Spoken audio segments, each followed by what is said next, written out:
Brennus, a man whose name would be feared by the Romans for centuries, was the chieftain of a Gallic tribe called the Sennones. Hailing from the present-day south of France, the Sennones expanded into northern Italy sometime around 400 BC. They drove out an Italic tribe called the Umbrians and settled on the Adriatic coast of the Italian peninsula.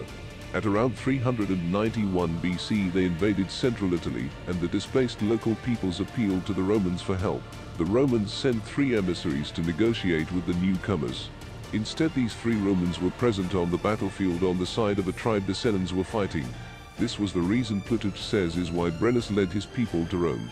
There is another theory, however, that suggests that the Greek city-state of Syracuse in Sicily had paid the Gauls to attack Rome, for the Romans were allies of their enemies, the city of Messana.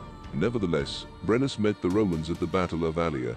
According to Livy, the Romans were not prepared, for they did not anticipate the swiftness of the Sennones' march. They did not build defenses, and they had not raised enough men. They also spread their line too thin to avoid being outflanked, but the result was they crumbled against the onslaught of the barbarians' charge, and they fled for Rome.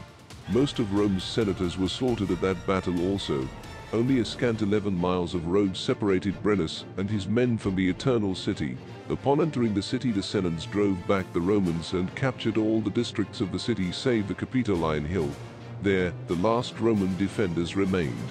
Rather than continue to resist the barbarians, the Romans offered to buy them off with 1,000 pounds of gold. This is where the story gets hazy and disputed, however.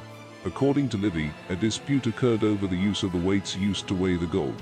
Brennus, becoming enraged, threw his sword down on them and yelled, "Vae victis," which means woe to the conquered. According to Plutarch, Marcus Furius Camillus, who had been exiled from the city some years before, mustered an army upon hearing the news of Rome's sacking. He returned to the city, surprised, and expelled Brennus, and said, "Non oro, sed ferro, recuperanda est patria," which translates to "not by gold, but by iron, is the nation to be recovered."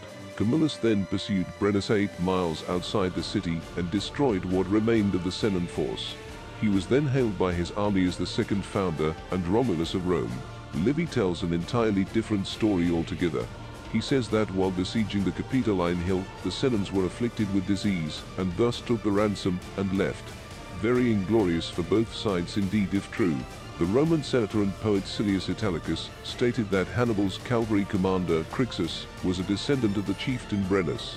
If true, killing Romans was indeed in their blood.